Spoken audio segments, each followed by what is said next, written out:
नमस्कार, मैं हूं हेमेंद्र शर्मा और आप देख रहे हैं MP round up. Madhya Pradesh सरकार ने आंगनवाड़ियों से बच्चों और महिलाओं को बांटे जाने वाले पोषक आहार को बनाने वाले फूड प्रोसेसिंग प्लांट्स का संचालन एमपी एग्रो इंडस्ट्री से वापस लेकर आजीविका मिशन से स्थापित विमेन्स सेल्फ हेल्प ग्रुप्स को देने का फैसला किया है। सरकार का मानना है कि इन प्लांट्स के संचालन से होने वाले मुनाफे से महिलाओं को फायदा होगा। इससे पहले ये फायदा कुछ चुनिंदा ठेकेदारों को हो रहा था, जिनके साथ एमपी एग्रो इंडस्ट्रीज ने जॉइंट वेंचर बना रखे थे।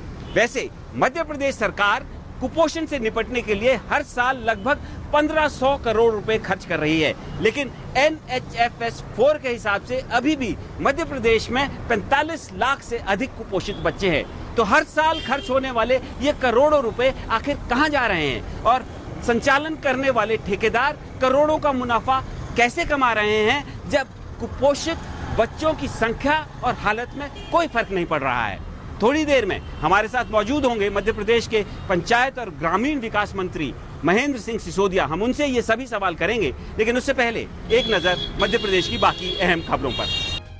बैतूल में पान मसाला के गोदाम में चोरी का एक सीसीटीवी फुटेज सामने आया है, जिसमें चोर एक पिकअप वाहन और एक ऑटो में चोरी का सामान भरते हुए दिख रहे हैं। चोर अपने साथ ही ये दो वाहन लाए थे और गोदाम से पान मसाला से भरे बॉक्स उठाकर ले गए। पान मसाला व्यवसायी ने इस पूरे मामले की शिकायत पुलिस में दर्ज कराई है। पुलिस के मुताबिक 5 लाख से अधिक का पान मसाला चोरी हुआ है। पुलिस सीसीटीवी फुटेज से चोरों की पहचान करने की कोशिश कर रही है। रीवा के संजय गांधी हॉस्पिटल में मंगलवार रात को एक बुजुर्ग आदमी की मौत के बाद परिजनों ने जमकर हंगामा मचाया। पहले तो डॉक्टर्स और नर्सेज के साथ बहस हुई, जिसके बाद मृतक के परिजनों ने शव को हॉस्पिटल के गेट के पास रख दिया और दरवाजे बंद कर दिए। परिजनों का आरोप था कि मृतक व्यक्ति को 4 दिन पहले हॉस्पिटल में एडमिट करवाया गया था, लेकिन कोई भी सीनियर डॉक्टर उसे देखने नहीं पहुंचा। सतना जिले के रैगांव विधानसभा के लिए उपचुनाव की घोषणा के बाद अब राजनीतिक उठापटक शुरू हो गई है। भाजपा से प्रत्याशी के तौर पर प्रबल दावेदार और दिवंगत विधायक युगल किशोर बागड़ी के पुत्र पुष्पराज बागड़ी का एक 13 सेकंड का वीडियो वायरल हो रहा है, जिसमें वो कह रहे हैं कि उन्हें विधानसभा चुनाव नहीं लड़ना है। इस संबंध में पुष्पराज बागड़ी अब सफाई देते फिर रहे हैं और कह रहे हैं कि वीडियो 3 जुलाई का है, जिसके ऑडियो के साथ छेड़छाड़ की गई है। राजगढ़ में फसल खरीदने को लेकर किसान से तुलाई में धोखाधड़ी करने वाले एक व्यापारी की किसानों ने जमकर पिटाई कर दी। किसानों का आरोप है कि जिस व्यापारी की पिटाई की गई वो अपने इलेक्ट्रॉनिक कांटे को रिमोट से चलाकर हर 1 क्विंटल अनाज में 10 किलो की गड़बड़ी करता था। किसानों ने व्यापारी को रंगे हाथों पकड़ने के बाद उसकी जमकर पिटाई कर दी और उसका वीडियो बनाकर वायरल भी कर दिया। इंदौर के बाणगंगा इलाके से सोमवार को दिल्ली के बायोडीजल व्यापारी सिकंदर सचदेवा के अपहरण करने वाले एक शराब तस्कर को पुलिस ने गिरफ्तार कर लिया है। सचदेवा को धार जिले के कुक्षी के एक मकान से किडनैपर्स से छुड़ाया गया है। अपहरण के बाद पुलिस को कुछ कारों के नंबर मिले थे, जिनकी तलाश करते हुए क्राइम ब्रांच की एक टीम कुक्षी पहुंची थी। पुलिस के मुताबिक बायोडीजल व्यापारी पहले खुद भी शराब का काम करता था और गिरफ्तार किए गए तस्कर को उसे 20 लाख रुपए देने थे।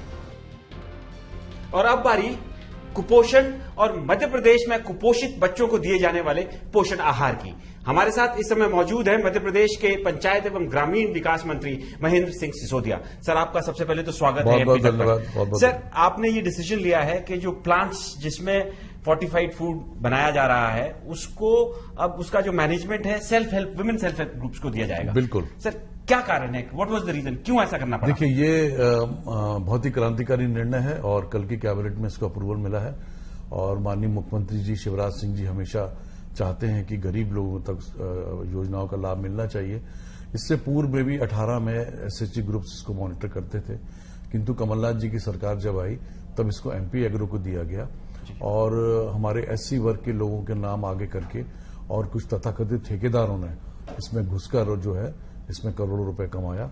और कमाने के बाद जब सरकार शिवराज सिंह जी की आई और मैं पंचायत ग्रामीण मंत्री मिला, तो सीएम साहब से बैठकर उनके दिशा निर्देश में हमने ये निर्णय लिया कि इस योजना को एमपी एग्रो से हटाकर एसएचजी ग्रुप्स को दी जाए, जिससे कि उनका आर्थिक उत्थान हो सके। सर, आर्थिक उत्थान के लिए तो बात सही है, लेकिन टोटल जो है, जो लोकल प्रोक्योरमेंट जो होता है इसके लिए, रॉ मटेरियल का प्रोक्योरमेंट है, वो 80% बजट का है, लेकिन उसको आपने अभी सेल्फ हेल्प ग्रुप्स को नहीं दिया, उसको अभी सेंट्रलाइज ही रखा है। देखिए, उसको सेंट्रलाइज इसलिए रखना जरूरी है कि वो जो प्रोक्योरमेंट है वो बहुत बड़े लेवल का होता है, और उसमें हम बिल्कुल ट्रांसपेरेंट पद्धति से टेंडर करेंगे, और टेंडर करने के बाद हमारे जो प्लांट्स हैं वो उसको बनाएंगे और एसएचजी ग्रुप्स को पूरा। सर, मध्य प्रदेश में औसतन पिछले 10 सालों में 1500 करोड़ रुपए करीब हर साल जो है कुपोषण से लड़ने के लिए, कुपोषित बच्चों को पोषण आहार देने के लिए खर्च किया जा रहा है। और एनएचएस सर्वे 4 के हिसाब से मध्य प्रदेश में अभी भी 45 लाख से अधिक बच्चे जो है कुपोषित है, और आपके जो टारगेट बच्चे हर महीने वो 65 लाख के लगभग है। तो इतना पैसा खर्च हो रहा है, लगातार सालों से खर्च हो रहा है, तो कुपोषण खत्म क्यों नहीं हो पा रहा है?